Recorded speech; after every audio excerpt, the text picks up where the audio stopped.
real slow too, guys. Do them like 3 times each. First one is, yeah, every single one, do it 3 times slow. He's parrying and punching over top. Hold on, do every single one 3 times. And Brandon, you do them so I can talk through from this angle at yours. Okay? Parry and punch over top of the arm. Parries over top, good. Parry, punch over top. Second one is a ricochet. You take that hand, bump it, and the same hand goes to the target. That's what we call it, the ricochet or the bump. Good. This one is a split entry. Okay, he parries, puts it over his shoulder, and then hits the bottom of the ribs. The next one is the groin. He can backhand it, he can forehand it, but he wants to open hand more than anything because he wants to ring the bell. Okay? Next one, now just so that we have him one reference. Next one is the hook defense, which is the spear. He comes in for the punches, forward motion. Once he has the spear, he has his follow-ups. Headbutts, elbows, and knees. That's one. And then he ends it up with a takedown, which can be any takedown. For our purposes, so it's not all over the place, step on the foot and push.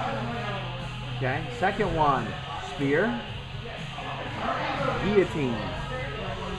He goes down, wraps around the throat.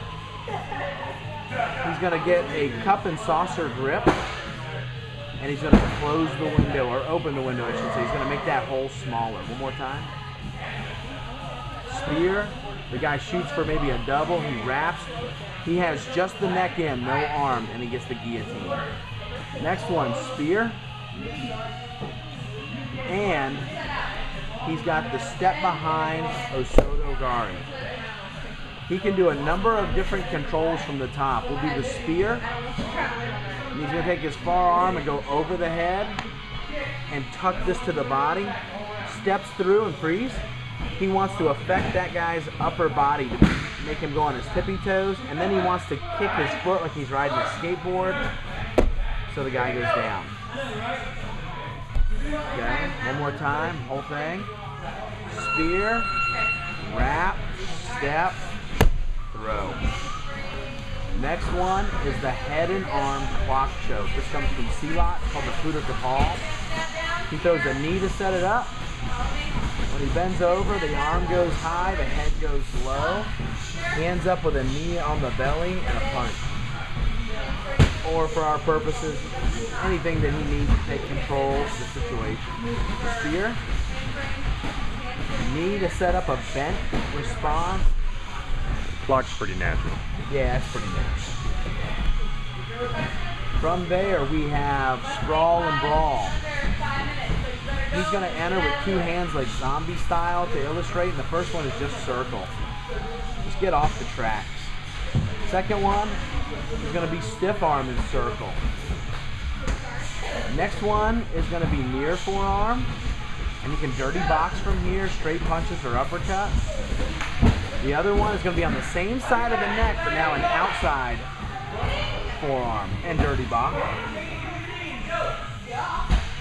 And the last one is going to be the necktie from Muay Thai. Come straight in, stop. Which leads into the plunge control from Muay Thai. From there, we got the assault responses. First one, choke up against the wall. Okay. The first thing he does is raise his arm and rotate his body all the way through. Control the arm, elbow, and then go to work. The follow-up way that you do with the elbows, you're going to see the moment and go with the flow. The most important thing is the way to get the hands off the throat. His arm needs to be straight up, and then he turns his body. It's actually the lats doing it. Elbow, elbow, knee, step, and push. If he is from behind and being pushed up against the wall, same thing. He braces, rotates, controls. Excellent. And from the side, same thing. He's facing somewhere, someone jams him up to the wall. Always freeze. Go to the outside like that. If he goes backwards, there's not enough rotation there. because the lat is doing it. If it goes the other way, it's going to be the back of his shoulder, which is not the right way.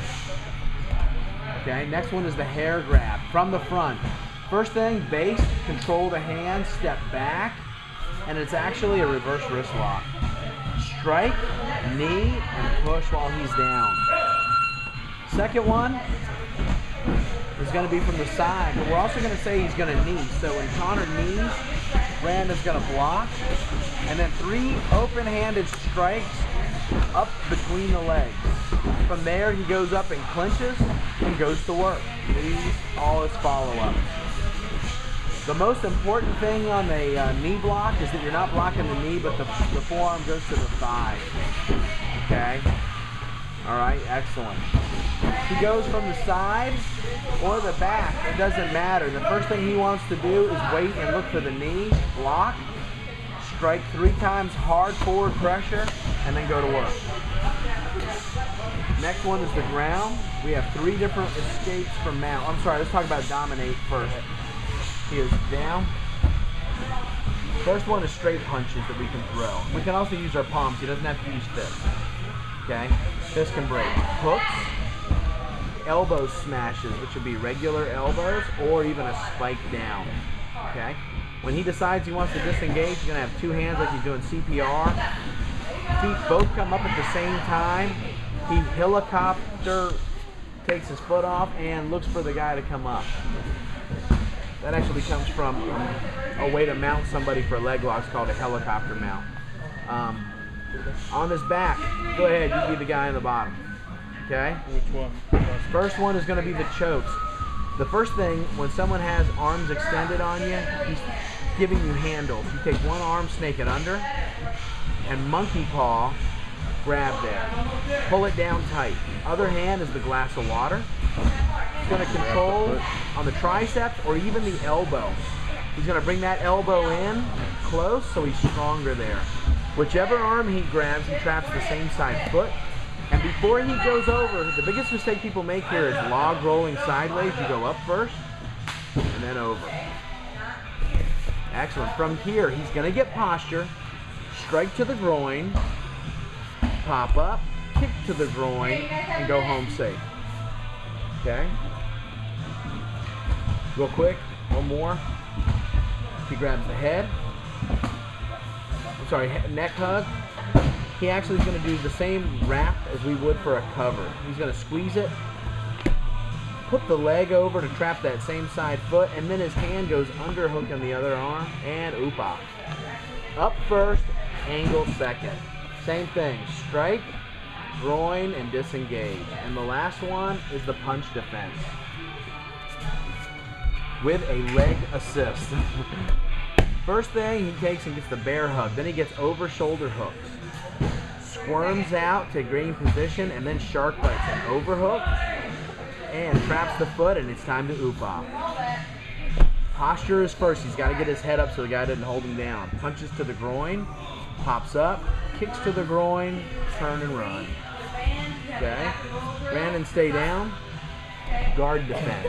If you're on the back and you have him between your legs, this is a lot of options here. He has to be careful of the punches. The first one, the theory is too close or too far away is safe. He is too close to really have any hits. He's got an overhook and a wrap over wrap. The second one is if this guy does squirm away and pull away, I'm going to put my shin between his biceps and control over. This is called a steering wheel position. It's kind of neutral. I can't do anything too much, but neither can he, so it's defensive. If he stands up on his knees and gets high and slips out, your knees go together and your hips keep him away from being able to hit the face.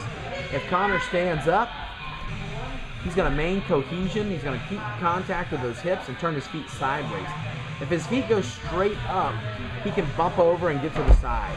So he's going to keep him sideways. And he can't stay here because Connor's going to rain bombs down on him. So he's going to take one, and on the second one, maybe bring him right back in. That pressure is going to bring him in tight for an overhook. Excellent. Then we can start doing our jits. Bingo. Gentlemen, thank you much. 10 minutes of material.